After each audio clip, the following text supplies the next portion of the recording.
The gift, the human named Eli, had traveled far from his own world to stand on the shining steps of a palace that was not his home. The stars outside burned quietly above the alien city, and strange towers rose like silver trees into the sky. It was his first time standing before royalty, and though he was a soldier once and had crossed dangerous frontiers, his hands still felt heavy with nerves. The mission had been simple in words: meet the leaders of this empire and speak on behalf of Earth. Yet missions had a way of changing when culture, tradition, and fear came together. The princess arrived as if she had been born from the glow of the world itself. Her skin was pale silver, her eyes carried the weight of 1,000 voices, and her long robe shimmered like woven starlight. Around her stood guards taller than Eli, with blades that bent light itself. The crowd of citizens pressed close, whispering in their own tongue. Some looked at Eli with curiosity, others with suspicion. He could feel the heat of so many eyes. The meeting was short at first. The words were translated through a thin band that rested around Eli's ear. The princess introduced herself as Lyra, heir to her people's throne. She spoke in a voice that carried across the steppes without need for force.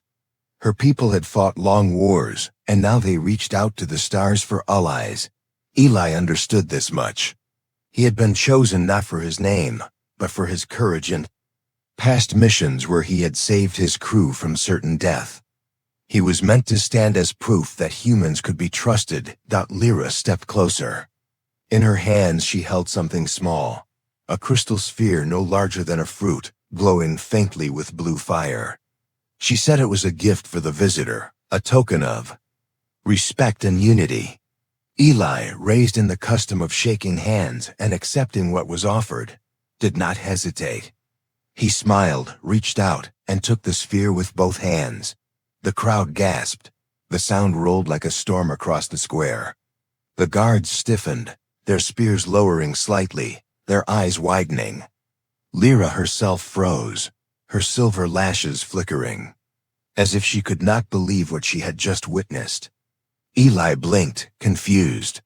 For him, it had been nothing more than a polite gesture. A gift accepted, as simple as that. But in that moment, the air grew heavy. The people began to chant softly, voices mixing into a rising wave of awe. Some knelt, some cried, and some stared at Eli with a new light in their eyes, as though he had been transformed from man to myth. He felt the weight of it, and did not know why. The translator whispered fragments into his ear, half lost in the roar of the crowd. Words like bond, vow, and sacred were spoken. The princess lowered her gaze, then looked at Eli with an intensity that pierced deeper than any blade. She did not smile. She whispered something to him directly, her voice trembling. Though her face remained calm, "You have accepted," she said, "and now you are bound." Eli's heart stumbled, bound to what he tried to ask, but the translator faltered under the layered meaning. All he caught was a sense of finality, a promise sealed. He wanted to step back, to return the sphere, but already her hands had released. The blue light sank into his palms, warm as blood, pulsing as though it were alive. He tried to laugh lightly, to ease the tension, but not a single person in the square joined him. The guards struck the ground with their spears in a single rhythm, and the people chanted louder. Lyra raised her hand, silencing them, but her eyes remained locked on Eli's as if searching for strength in his confusion. "Do you know what you have done?" she asked him softly. The translator struggled again, but Eli heard enough to understand. Her tone, he shook his head. He had no idea. Her lips parted as if to explain, but she closed them again and straightened. She looked toward the gathered council who stood upon the higher steps. They nodded once, solemn as stone. Whatever ritual had been completed, they seemed to accept it without question. The guards surrounded Eli then, not as though he were a prisoner, but as though he were something fragile, something sacred to protect. He tried to ask questions, but They only gestured for him to follow. The people bowed as he passed, their heads lowered, their voices rising in chants of blessing. Eli walked in a haze of disbelief. He had come to deliver a message of peace. He had not expected to be treated like this. His mission brief had said nothing about glowing crystals or vows sealed in public squares. When they reached the inner halls of the palace, the sounds of the city faded. The walls glowed faintly, alive with threads of energy that pulsed like veins. The floor was smooth as glass. Here, in the quiet, Eli finally turned to the princess who walked beside him. "I don't understand," he said. "What just happened out there?" Her gaze lingered on him for a long moment, then dropped to the sphere still resting in his hand. The glow had dimmed, but it remained warm, as if part of it had already entered his blood. "In my people's eyes," she said carefully, "you are no longer a visitor. You are chosen. You are bound to me." The words fell like iron. Eli stopped walking, his pulse quickening. He wanted to ask what bound meant in her language, but deep down he sensed it was not something simple, not something he could shrug away. The weight in her eyes told him it was more than ceremony, more than politics. It was personal, ancient, unshakable. The hall stretched quiet around them, and though Eli had faced battlefields and monsters of war, he realized he had stepped into something far greater. Not a fight of weapons, but a knot of fate tied without his knowing. He clutched the glowing sphere and felt its warmth spread through his skin. And in that warmth he knew, even before she explained, that he had crossed a line that could never be uncrossed. The weight of the gift. Eli did not sleep the first night inside the palace, because his thoughts would not let him. The bed they had given him was soft and large, the walls alive with faint light, and the ceiling painted with patterns that shifted like waves across the ocean, yet none of it could calm the storm in his chest.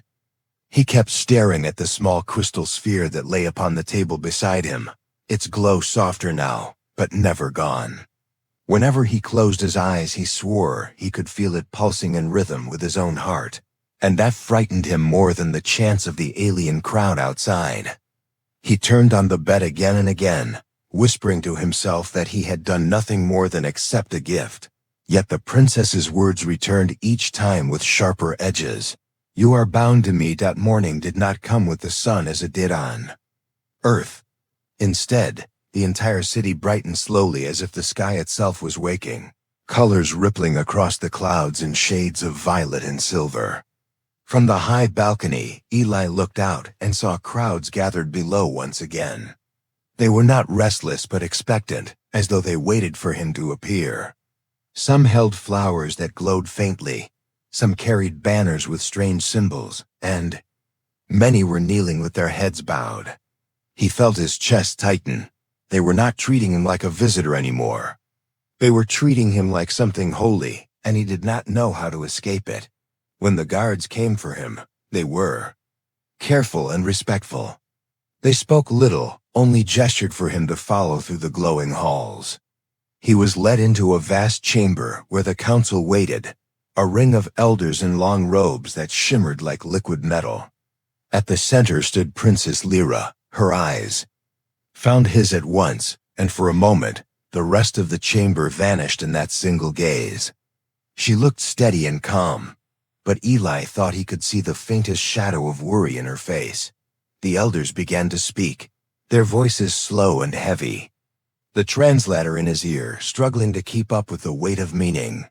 They told him that his act of acceptance had sealed a bond that could not be broken. To refuse now would not only dishonor the princess, but would bring disgrace upon their entire royal line. Eli tried to interrupt, tried to explain that in his culture taking a gift was nothing more than courtesy, but the translator faltered again, unable to capture the simplicity of his words against the depth of their traditions.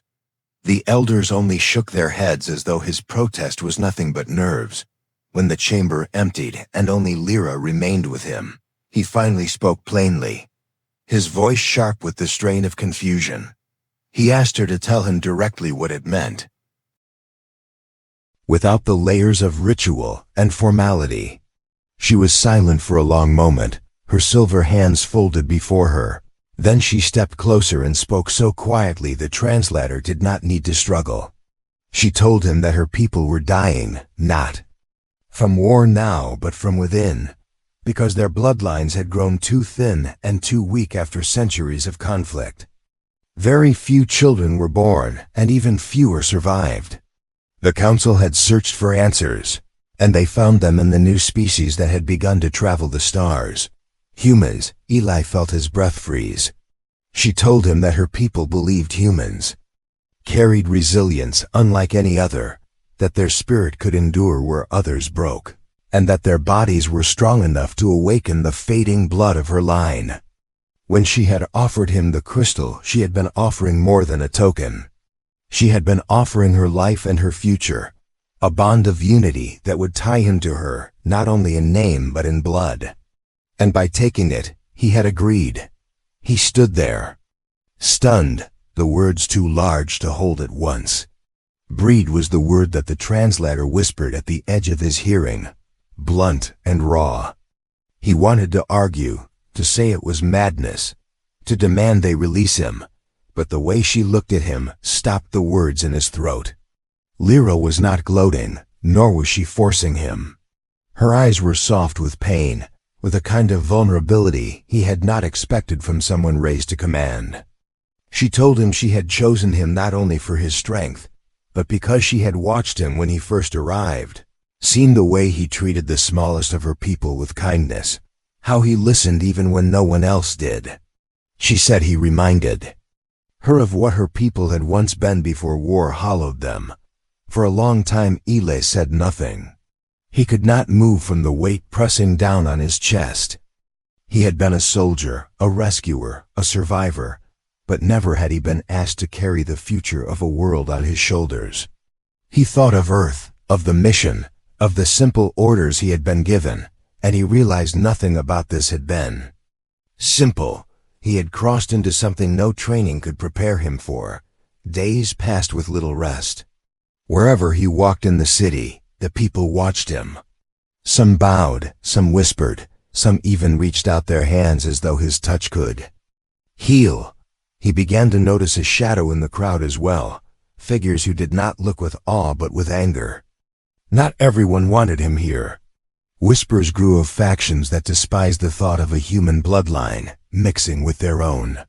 Rumors of unrest spread through the palace, and the guards became more watchful.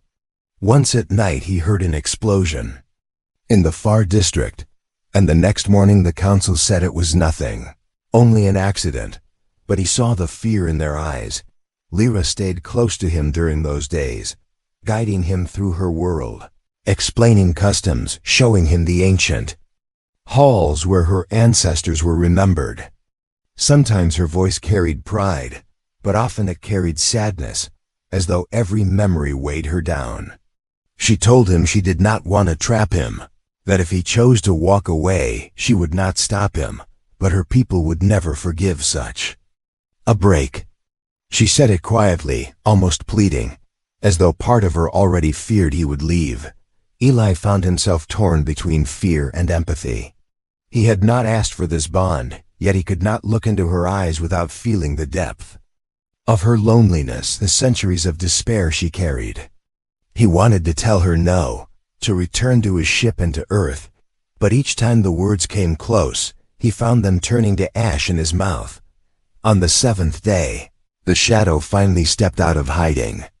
As Eli walked across a narrow bridge that stretched between two towers of the palace, a flash of light erupted from below. A weapon roared, the stone shattering at his feet. The guards reacted too slow. Eli dropped to the ground, heart pounding, as another shot ripped past his shoulder. He rolled to cover, and when he looked up he saw Lyra rushing toward him with no fear for her own safety. The attack was swift, the assassins disappearing into the night before the guards could capture them. But the message was clear. Not everyone wanted the bond to survive. That night, Eli stared once again at the glowing sphere, his hands trembling. He understood now that the gift he had taken was not only a vow but a target, and the choice before him would mean more than his own survival. Between duty and choice, Eli sat in the quiet of the chamber after the attack, the crystal sphere glowing faintly on the table before him, and he could not shake the sound of the weapon fire from his mind. He had faced battle before, had looked death in the eye, but there was something different about this danger. On the battlefield, he had known who the enemy was and what the mission required. But here the enemy was hidden in the shadows of an alien city, and the mission had become a burden far heavier than he had ever been trained to bear. He pressed his hands to his face, feeling the warmth of the sphere pulsing faintly against his skin, as if it were reminding him again and again that he was not free. The door opened softly, and Lyra entered. She wore no crown, no robe of starlight, only a simple garment of pale silk, and for a moment Eli forgot she was a princess and saw only the loneliness in her eyes. She came closer without speaking, as though words had lost their power, and sat across from him.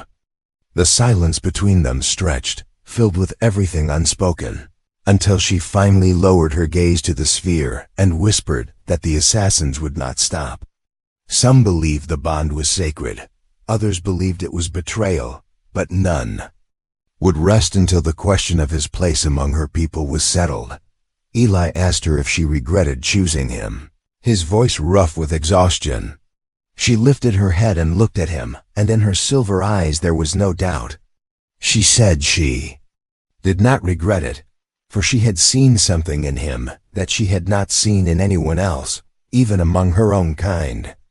She spoke of the first day she had watched him, the way he had bowed his head to an old man in the market who had offered him fruit, how he had listened patiently to the children who had touched his strange uniform with curious hands. She said she had seen strength in him, but also kindness, and that was what her people needed most. Her words cut deeper than any weapon because Eli knew she meant them. He wanted to protest, to say he was only a man who had stumbled into something greater than himself. But the truth was that part of him felt the weight of what she saw and could not deny it. He had spent his life running into danger to save others. Not because of orders, but because something inside him could not look away. Now that same impulse held him here when every instinct told him to run. The days that followed were tense. The council argued in secret halls, factions whispered in the streets, and guards doubled at every corner. Yet within the palace walls, Eli found himself speaking more with Lyra, learning the stories of her people. She told him of the long wars that had burned across their world, how brother had turned against brother, how cities had crumbled until only the capital remained strong. She spoke of her father who had died before peace was made, and how the throne had fallen on her shoulders when she was still young. She said she had never wanted the crown, but it was not something she could refuse. Her people needed her, even if it meant she could never live for herself. Eli listened, and in her voice he heard the same burden he carried now, the same heavy chain of duty that bound them both. For the first time since he had taken the gift, he felt not only trapped but also connected. They were two souls caught in the same storm, bound by choices neither had truly made, yet finding strength in the presence of the other. One evening, as the sky rippled with violet light, Lyra led him to a high terrace that overlooked the city. The air was cool and filled with the faint hum of energy from the towers. She stood beside him and pointed to the horizon where the ruins of old battlefields still scarred the land. She told him her people had once believed war would make them strong, but instead it had left them broken and weak. She said that when she looked at humanity, she saw a chance not only for survival but for renewal, because humans had suffered wars too, yet had risen again and again. She said she hoped that through him, her people could remember how to endure. Eli stared at the horizon, his chest heavy with conflicting thoughts. He had not chosen this bond, but neither had she chosen to be a princess bound by duty. He wondered if perhaps their meeting was not an accident at all, but something shaped by the quiet hand of fate. He turned to her and asked if she truly believed humans could save her people. She met his gaze and said she believed not only in humans but in him. The words left him silent because no one had ever spoken to him like that before. He had been praised for his courage, thanked for his service, honored for his survival, but never had anyone looked into his eyes and said they believed in him, as if he were the only hope left. It stirred something inside him, something he was not ready to name, but danger was never far. The very next night the palace was struck again, this time from within. A servant loyal to the old factions tried to poison the water meant for Eli. The attempt failed, but the message was clear. The shadows would not rest until he was gone. The council began to pressure him, whispering that perhaps it was wiser for him to leave quietly, that the risk of war within their people was too great. But when Eli looked at Lyra and saw the sorrow in her face, he knew he could not walk away so easily. That night he sat awake once more, the crystal sphere glowing steadily in the dark, and he realized the bond was no longer just a mistake of culture. It was a choice waiting to be made. He could turn his back and escape to the safety of Earth, or he could stand with Lyra and accept a future that frightened him more than any battlefield. His chest ached with the weight of it, yet beneath the fear, there's also a strange spark of hope. A sense that perhaps this bond was not a prison, but a path, if only he was willing to walk it. And as the city outside whispered with unrest, and the stars burned quietly above, Eli began to understand that the gift he had taken was not only a symbol of unity between species. It was a test of what it meant to be human. The breaking point, the palace had grown quiet, but it was not the silence of peace. It was the silence of a city holding its breath before a storm. Eli felt it in the air each time he walked the halls. The guards no longer stood at ease. They kept their hands close to their weapons, and their eyes sharp on every shadow. Servants whispered in corners and vanished when he came near. Even the council spoke in hushed voices, always glancing at him as though he carried not only hope, but also the spark that could set their fragile empire aflame. Lyra walked beside him often, her presence steady though her shoulders bore the same heavy weight. She did not complain, but Eli could see the exhaustion in her eyes. Each day she stood before her people, speaking words of unity, telling them the bond was sacred and must be honored. Yet each night she returned to him with news of new plots, new uprisings, new whispers of war. He wanted to take that burden from her, but he did not know how. He was a man from another world, caught in the tangle of politics and tradition. He could barely understand. The breaking point came during a grand gathering inside the Hall of Echoes, a place so vast that Eli felt like an ant beneath its towering columns. Thousands of citizens filled the balconies that lined the chamber, while the council and nobles gathered below. The ceremony was meant to show unity, a chance for the people to see their princess standing beside the human who had accepted her gift. Eli wore the robe they had given him, woven with silver thread, heavy on his shoulders like armor. Lyra stood tall at his side, her hand resting lightly on the glowing sphere he carried. Her face was calm, but when she glanced at him, her eyes told him she trusted him to endure what was coming. The hall erupted with sound as they stepped forward. Some voices cheered, chanting words Eli could barely understand but felt in his bones. Others shouted in anger, demanding the bond be broken, calling him outsider, intruder, even curse. The noise crashed together until it shook the walls. Eli felt the weight of thousands of eyes pressing down, every heartbeat echoing in his chest. Then the attack came. From the upper balconies, figures in dark cloaks leapt, weapons drawn that burned with light. The guards reacted too late. The assassins dropped toward the princess with a speed born of desperation. Without thinking, Eli moved. He caught one mid-air, the force of impact driving into the ground, the weapon clattering across the floor. Pain ripped through his side, but he forced himself up, blocking another who charged toward Lyra, The guards swarmed finally, blades clashing, sparks flying, the hall erupting into chaos. Eli fought with nothing but his fists and instinct, grabbing weapons from fallen assassins, driving them back. He had been a soldier once, and though he had sworn never to return to the field, the rhythm of survival returned to him in the heat of battle. He did not fight for himself. He fought for the woman standing behind him, for the bond he had not chosen, but now could not let go. Every strike was fueled by a determination he had never felt before. When the dust settled and the last assassin fell, the hall was left in silence, broken bodies scattered across the floor. The people stared in shock, some with awe, others with fear. Eli stood bleeding, his robe torn, the glowing sphere still clutched in his hand.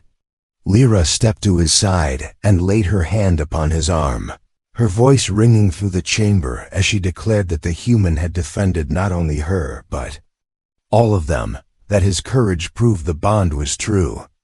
Her words carried through the hall, and slowly, voices that had once shouted in anger now murmured with uncertainty, doubt shaken by the sight of him standing against death. The council called for a decision that night.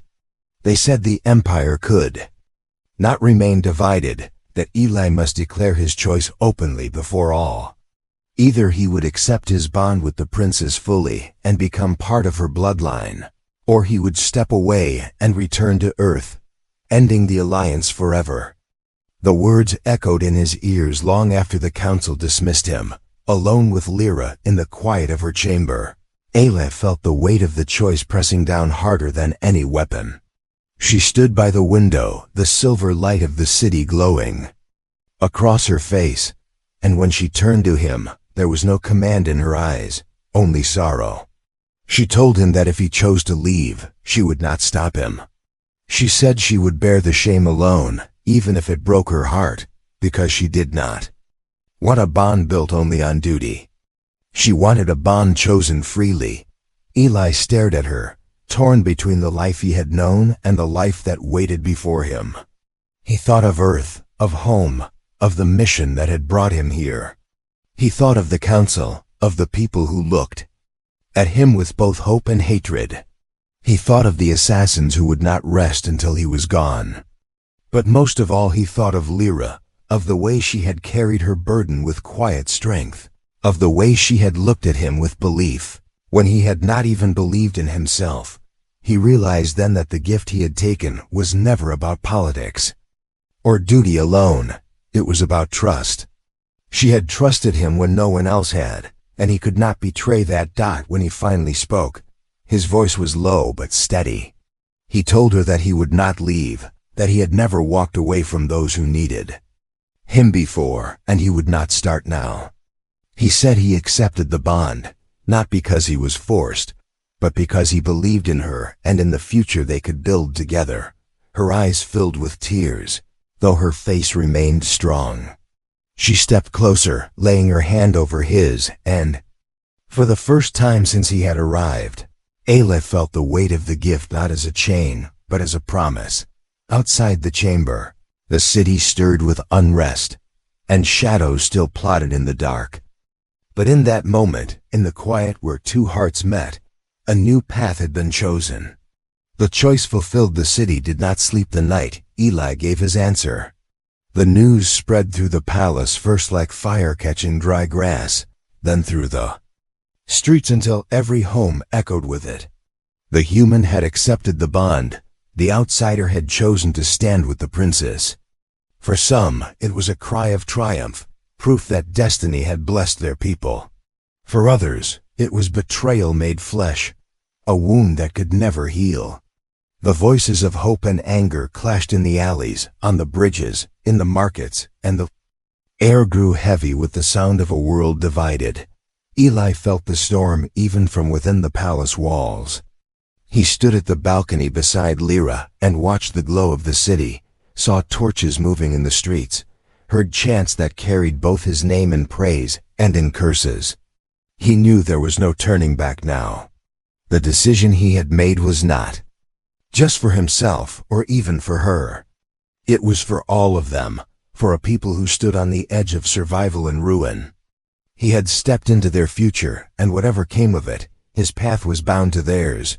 Lyra stood beside him, her robe caught in the night wind, her face lit by the silver glow of the towers. She did not speak at first, only watched the city, with eyes that held both pride and sorrow. At last she turned to him and told him the truth he had already begun to understand. Accepting her gift meant more than a title, more than the name of consort or heir. It meant joining his blood with hers, becoming a part of her people in the most sacred way, carrying forward a line that was fading. It was a vow not only of loyalty, but of life itself. Eli felt the weight of it in his chest. He thought of his own kind, of the people on earth who might never know the choice he had made. He thought of the simple life he had left behind, the missions, the battles, the quiet nights of staring at the stars. All of it seemed far away now, as if it belonged to another man. The man who stood here was no longer only human, and he knew that when the histories of this world were written, his name would not be remembered as an outsider, but as the one who stepped across the divide. The following days tested his resolve. The council demanded ceremonies to seal the union, binding. Words spoken before all the people. The enemies in the shadows grew bolder, sending fire through the lower districts, spreading lies that the humans sought to rule them. The palace shook with unrest, but Eli did not falter. He walked beside Lyra in the public squares, his hand resting lightly upon hers, and each time the crowd saw them together, a murmur spread, sometimes of anger, sometimes of awe. The more they appeared, the harder it became for lies to hold. One night, as they crossed the same bridge where the assassins had once attacked, another strike came. Shadows leapt again, weapons drawn, but this time Eli was ready. The guards clashed. Steel with steel, sparks flying into the dark. Elim moved with the strength of survival, and with something more, a determination that came not from duty alone, but from belief. He fought as though the bond itself guided his hand, driving the assassins back, cutting through their fury with the fire of his will. When the last enemy fell, the people who had gathered to watch did not cry out in anger. They cried in silence, staring at the human who stood covered in wounds yet unbroken, the man who refused to leave their princess's side. After that night, the tide began to turn. Voices of hatred still remained, but the people could no longer deny what they had seen. Eli was no longer just the outsider who had taken a gift by mistake. He was the man who had bled for their princess, who had stood against death when others fled, who had chosen her not out of fear but with his own heart. Whispers of respect grew among the people, carried from mouth to mouth until they spread across the city, like seeds on the wind. The final ceremony was held in the great square where Eli had first accepted the crystal. The same place where he had been confused and lost now became the place where he would stand with clarity. The people filled the square, pressing close, their faces lifted toward the balcony. The council stood in solemn robes, the guards in shining armor, and Lyra in her robe of woven starlight. Eli stood beside her, the crystal sphere glowing in his hand as if alive. Lyra spoke first, her voice carrying across the square. She told her people that they had lived too long in the shadow of war, too long in the fear of decline. She said, the bond was not a surrender, but a step into a new dawn, that through unity with humanity, her people would remember how to endure. She raised her hand to Eli and said that he had not been forced, that he had chosen freely, and that in his choice, there was hope for all. Then Eli stepped forward.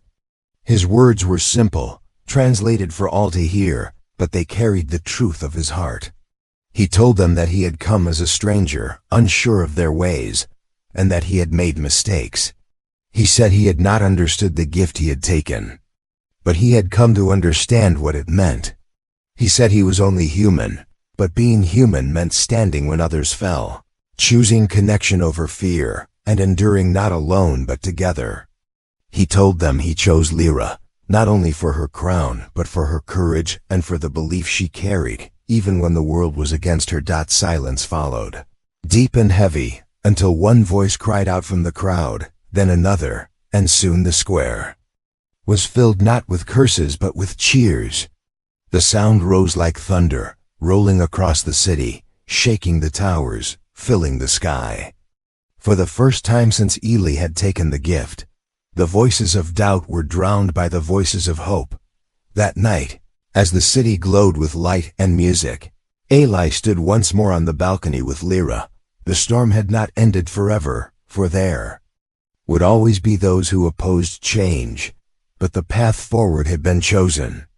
He looked at her, and she looked at him, and in that gaze he knew he had not only accepted a bond.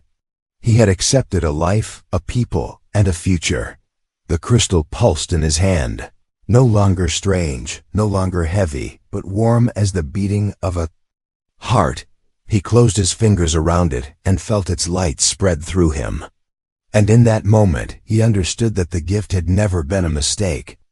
It had been a choice, a chance to show what it truly meant to be human. And humanity, through him, had chosen to endure, not alone but together. The end.